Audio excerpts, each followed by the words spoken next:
નમસ્કાર વિદ્યાર્થી મિત્રો, આજે આપણે ધોરણ 10 વિષય સામાજિક વિજ્ઞાન અને સામાન્ય વિષયમાં આપણું ચેપ્ટર છે આર્થિક વિકાસ. અગાઉના વિડિયોમાં વિદ્યાર્થી આપણે જે ભણ્યા આર્થિક પ્રવૃત્તિ, બિનઆર્થિક પ્રવૃત્તિ. વિદ્યાર્થી એકદમ સહેલો પ્રશ્ન છે. આ આર્થિક પ્રવૃત્તિ અને બિનઆર્થિક પ્રવૃત્તિ વચ્ચેનો તફાવત પણ પરીક્ષામાં પૂછાઈ શકે છે. અને આ જે પ્રકરણ છે વિદ્યાર્થી, પ્રકરણ 15, એ આપણી આવનારો જે ટેસ્ટ છે એમાં પણ સૌથી મહત્વનું છે. તો ચાલો આપણે થોડું ઘણું જે ભણી ગયા એને ફરીથી પાછું રિપીટ કરી દઈએ. તો આપણે વિદ્યાર્થી આર્થિક અને બિનઆર્થિક પ્રવૃત્તિ તે જોયું. તો આર્થિક પ્રવૃત્તિ એટલે શું? તો વિદ્યાર્થી આર્થિક પ્રવૃત્તિ એટલે જે પ્રવૃત્તિ કરવા પાછળનો મુખ્ય હેતુ આવક મેળવવાનો હોય.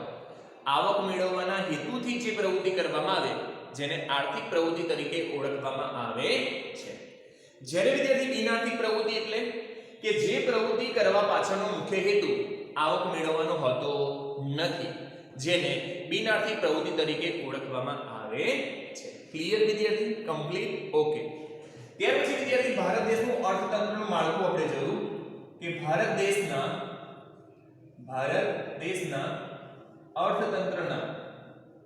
અર્થતંત્રના માળખા વિશે માહિતી આપો. માળખા વિશે માહિતી આપો. તો આ પ્રશ્ન પણ વિદ્યાર્થી આ પ્રકારનો સૌથી મહત્વનો પ્રશ્ન છે. તો વિદ્યાર્થી જે દેશના અર્થતંત્રને એટલે કે ભારત દેશના અર્થતંત્રને કેટલા ભાગોમાં વિભાજિત કરવામાં આવેલું છે? તો 3 ભાગોમાં. કેટલા ભાગોમાં? 3 ભાગોમાં દેશના અર્થતંત્રને વિભાજિત કરવામાં આવેલું છે. કયા કયા 3 ભાગોમાં? તો નંબર 1 વિદ્યાર્થી પ્રાથમિક ક્ષેત્ર. કયું ક્ષેત્ર? પ્રાથમિક ક્ષેત્ર. હવે વિદ્યાર્થી આ જે પ્રાથમિક ક્ષેત્ર છે એ પ્રાથમિક ક્ષેત્રમાં કઈ કઈ બાબતોનો સમાવેશ કરવામાં આવેલો છે? તો પ્રાથમિક ક્ષેત્રમાં વિદ્યાર્થી ખેતી અને ખેતીની સાથે સંકળાયેલ પ્રવૃત્તિઓ. કઈ કઈ પ્રવૃત્તિ હોઈ શકે વિદ્યાર્થી?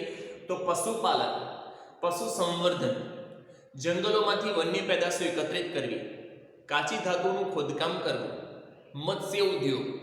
વિદ્યાર્થી તો આ બધાનો સમાવેશ શામાં થાય છે? એ પ્રાથમિક ક્ષેત્રમાં. ક્લિયર બેટા? કમ્પ્લીટ? ઓકે, સરસ.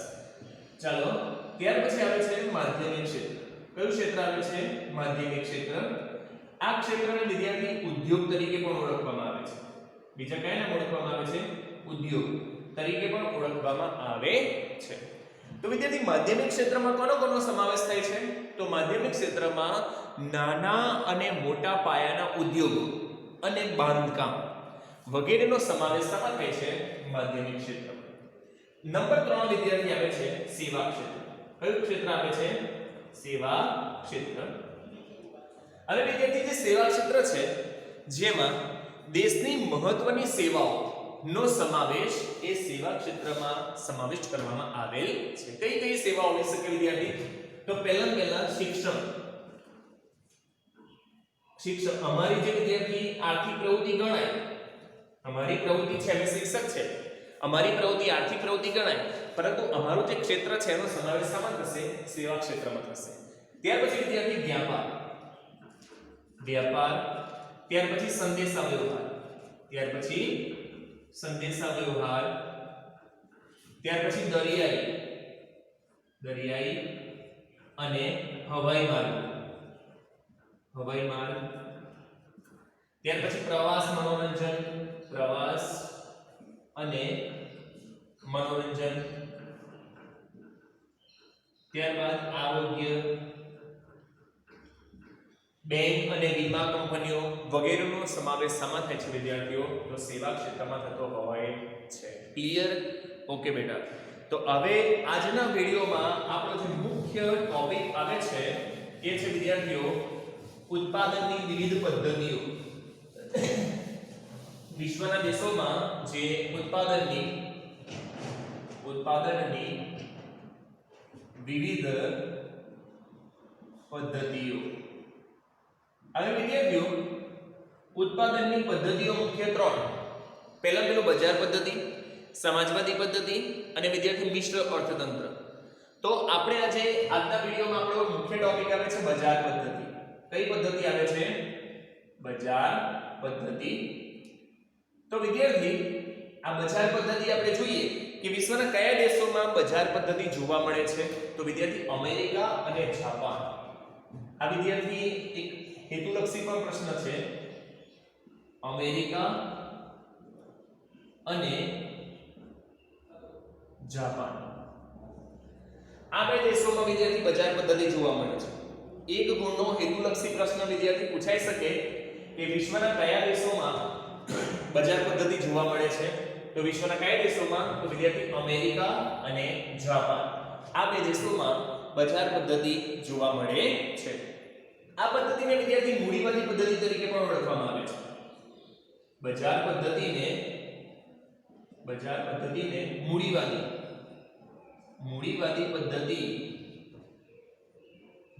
પદ્ધતિ તરીકે પણ ઓળખવામાં આવે છે.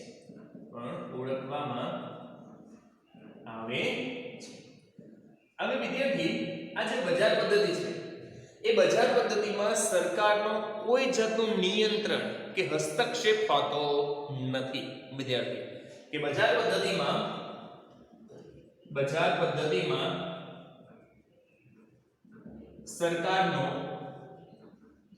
સરકારનો કોઈ જ હસ્તક્ષેપ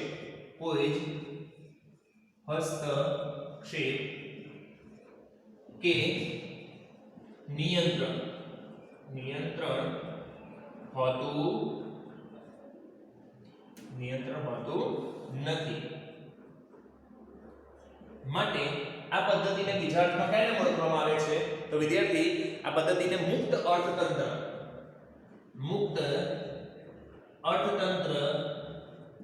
અર્થતંત્ર તરીકે પણ ઓળખવામાં આવે છે. અહીં વિદ્યાર્થી એક ગુણના પ્રશ્ન આવી ગયા. તમે જો આ બજાર પદ્ધતિનો સમજ છે, પરિચય છે, તો બજાર પદ્ધતિ વિશ્વના કયા દેશોમાં જોવા મળે છે? તો અમેરિકા અને જાપાન. બજાર પદ્ધતિને બીજા અર્થમાં કયા નામ ઓળખવામાં આવે છે? તો મૂડીવાદી પદ્ધતિ તરીકે ઓળખવામાં આવે છે. બજાર પદ્ધતિમાં સરકારનો કોઈ જ હસ્તક્ષેપ કે નિયંત્રણ હોતું નથી.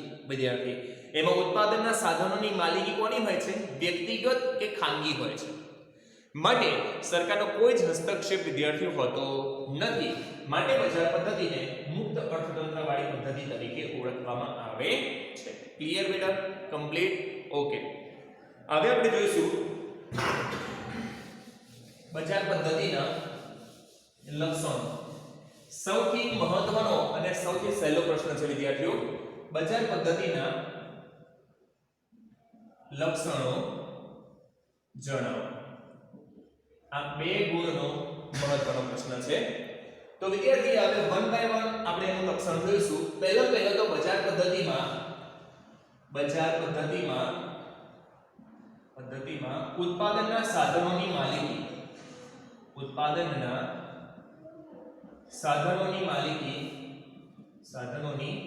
માલિકી વ્યક્તિગત કે ખાનગી હોય છે. વ્યક્તિગત કે ખાનગી હોય છે. કે વિદ્યાર્થી આમાં જે બજાર પદ્ધતિમાં જે ઉત્પાદનના સાધનોની માલિકી કોની હોય છે? વ્યક્તિગત કે ખાનગી કોઈ એક વ્યક્તિની હોય છે. વિદ્યાર્થી તે ઉપરાંત બજાર પદ્ધતિમાં કેન્દ્ર સ્થાને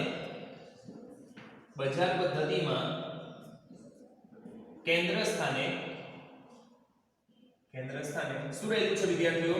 તો નફો રહેલો છે. કેન્દ્ર સ્થાને નફો રહેલો છે. નફાને ધ્યાનમાં રાખીને વિદ્યાર્થીઓ જે તે ચીજવસ્તુનું ઉત્પાદન કરવામાં આવતું હોય છે. તો આ બીજું મહત્વનું લક્ષણ છે વિદ્યાર્થીઓ કે બજાર પદ્ધતિમાં કેન્દ્ર સ્થાને નફો રહેલો છે. શું રહેલો છે? નફો રહેલો છે. તે ઉપરાંત વિદ્યાર્થીઓ આ પદ્ધતિમાં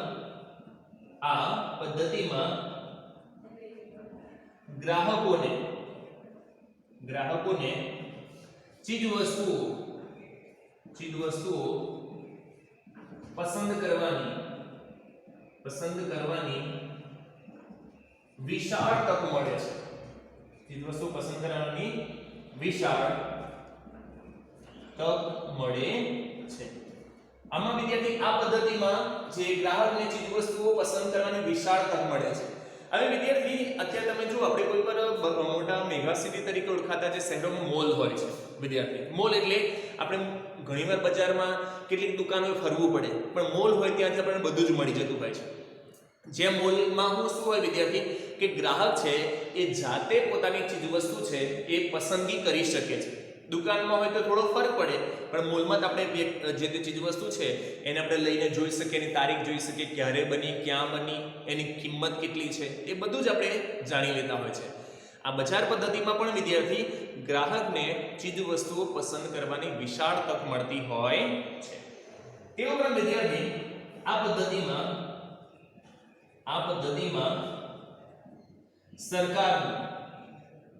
સરકારનો કોઈ જ હસ્તક્ષેપ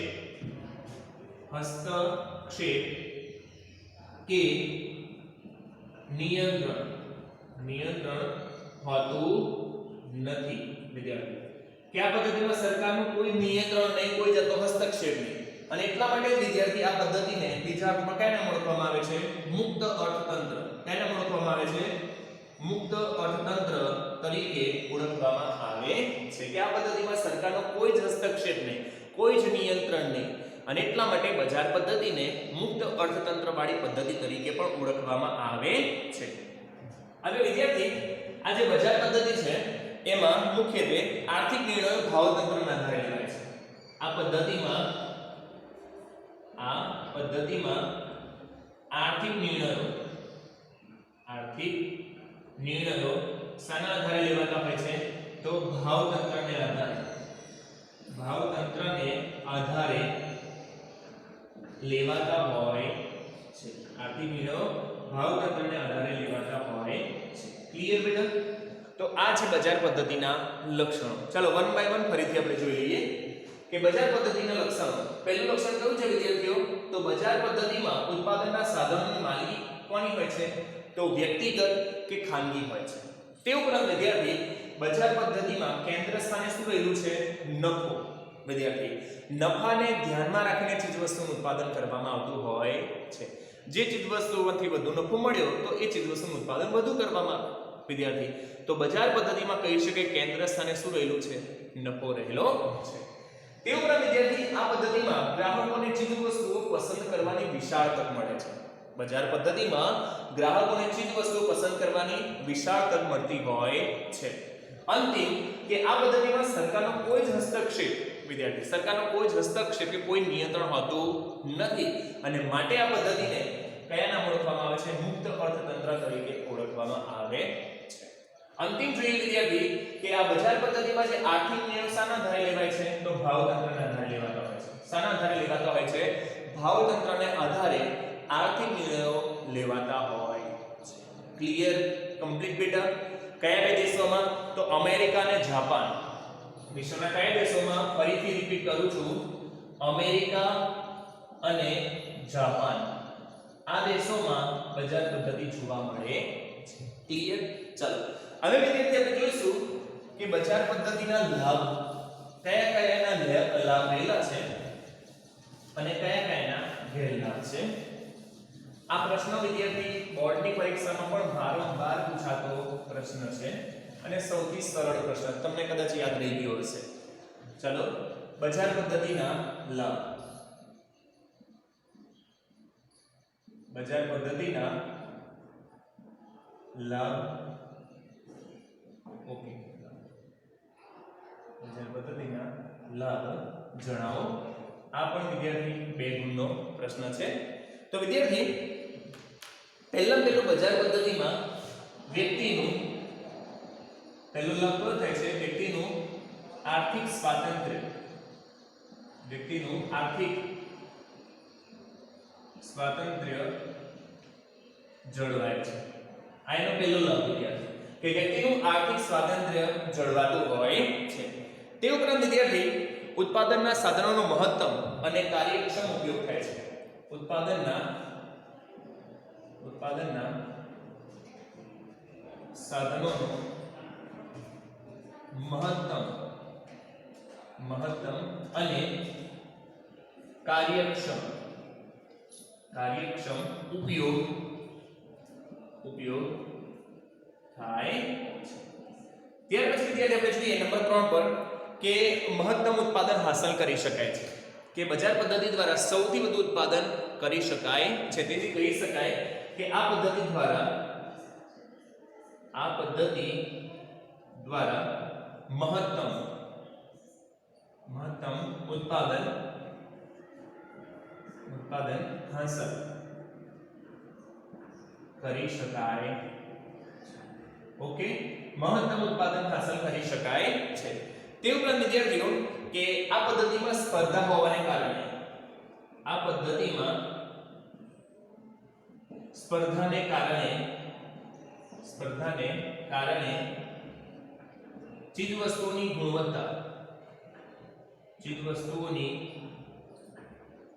ગુણવત્તા સુધરે છે અથવા કાયમી રહે છે વિદ્યાર્થી. અને અંતિમ છે કે નવા સંશોધનો થતા રહે છે, તેથી આર્થિક વિકાસને ગતિ મળે છે. આ પદ્ધતિ દ્વારા આર્થિક વિકાસને ગતિ મળે. ક્લિયર બેટા? ચલો ફરીથી આપણે જોઈશું કે એના બધા જ લાભ ફરીથી રિપીટ કરીએ. તો પહેલો લાભ છે કે બજાર પદ્ધતિના લાભ. તો પહેલો લાભ કયો છે કે વ્યક્તિનું આર્થિક સ્વાતંત્ર્ય જળવાય છે. આ એનો પહેલો લાભ થશે. ત્યાર પછી વિદ્યાર્થી ઉત્પાદનના સાધનોનો મહત્તમ અને કાર્યક્ષમ જે ઉપયોગ થતો હોય છે, કે ઉત્પાદનના જેટલા સાધનો છે વિદ્યાર્થી, એ દરેક સાધનોનો મહત્તમ અને કાર્યક્ષમ ઉપયોગ થતો હોય છે. એ ઉપરાંત વિદ્યાર્થી આ પદ્ધતિ દ્વારા મહત્તમ ઉત્પાદન હાંસલ કરી શકાય છે, કે વધુને વધુ પ્રમાણમાં જે કોઈ ચીજવસ્તુનું ઉત્પાદન કરી શકાય છે. તે ઉપરાંત વિદ્યાર્થી આ પદ્ધતિમાં સ્પર્ધાને કારણે વિદ્યાર્થી જે બજાર પદ્ધતિમાં સ્પર્ધા હોવાને કારણે એક ઉદાહરણ આપું વિદ્યાર્થી, કે તમારા ગામમાં કદાચ એક જ પાણીપુરી વાળો હોય તો વિદ્યાર્થી જે પાણીપુરી વાળાની જે લારી હશે ત્યાં બહુ સ્વચ્છતા નહીં જોવા મળે, એની ગુણવત્તા છે ને એવી ને એવી રહેશે. પરંતુ જો વિદ્યાર્થી બજારમાં એકી સાથે 10 થી 12 પાણીપુરી વાળા હોય તો શું થશે વિદ્યાર્થી? એ સ્પર્ધા હોય છે. તે દરેક પાણીપુરી વાળાને ખબર છે કે મારે શું કરવાનું છે જેથી કરીને વધારે ગ્રાહકો મારી જોડે આવે. તો એ શું કરશે? પહેલા તો સ્વચ્છતાને ધ્યાનમાં રાખશે.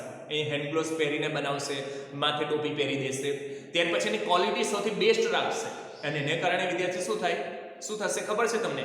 કે જે તે વસ્તુની જે ગુણવત્તા છે વિદ્યાર્થી, એમાં આપોઆપ સુધારો જોવા મળતો હોય છે. નહીતર માત્ર એક જ દુકાનદાર હોય તો એને તો કશું છે, એને ખબર જ છે બધા આવવાના જ છે, એટલા માટે એ જ દુકાનદારની જે કોઈ ચીજ વસ્તુ હશે તે ગુણવત્તા સારી મળતી હોતી નથી. ક્લિયર? કમ્પ્લીટ? ઓકે. ચાલો ત્યાર પછી વિદ્યાર્થી જોઈએ કે આ પદ્ધતિ દ્વારા આર્થિક વિકાસને ગતિ મળે છે. વિદ્યાર્થી દેશનો જે આર્થિક વિકાસ થતો હોય છે એને બજાર પદ્ધતિ દ્વારા આર્થિક વિકાસને ગતિ મળતી હોય છે. તો વિદ્યાર્થી આ છે બજાર પદ્ધતિના લાભ. ક્લિયર? કમ્પ્લીટ? ચાલો લક્ષણો થઈ ગયા ક્લિયર. ત્યાર પછી એના લાભ. હવે અંતિમ એક પ્રશ્ન આપણે આવશે કે બજાર પદ્ધતિના ગેરલાભ જણાવો.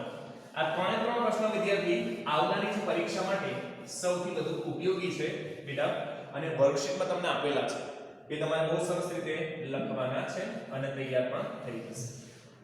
બજાર પદ્ધતિના ગેરલાભ જણાવો. એના વિદ્યાર્થી લાભ પણ છે અને ગેરલાભ પણ છે વિદ્યાર્થી.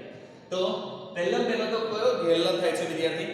તો શું થાય છે વિદ્યાર્થી? કે નફાને ધ્યાનમાં રાખીને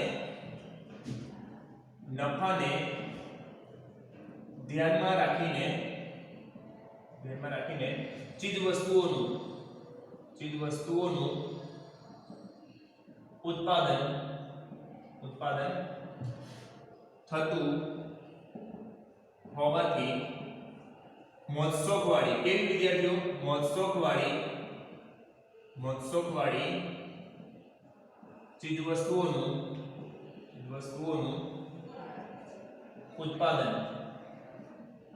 ઉત્પાદન વધે છે. અને વિદ્યાર્થી જે જીવન જરૂરિયાતની જે ચીજવસ્તુઓ છે એનું ઉત્પાદન ઘટતું હોય છે. કે બજાર પદ્ધતિનો પહેલો ગેરલાભ કે વિદ્યાર્થી બજાર પદ્ધતિમાં જે નફાને ધ્યાનમાં રાખીને ચીજવસ્તુનું ઉત્પાદન થતું હોવાથી મોજશોખવાળી ચીજવસ્તુનું વધુ ઉત્પાદન થાય છે. જ્યારે વિદ્યાર્થી જીવન જરૂરિયાતની ચીજવસ્તુઓ વિદ્યાર્થી એ જીવન જરૂરિયાતની ચીજવસ્તુનું ઉત્પાદન ઘટતું હોય છે. આ પહેલો ગેરલાભ. ત્યાર પછી વિદ્યાર્થી સરકારનો કોઈ જ હસ્તક્ષેપ કે નિયંત્રણ ન હોવાને કારણે કુદરતી સંપત્તિનો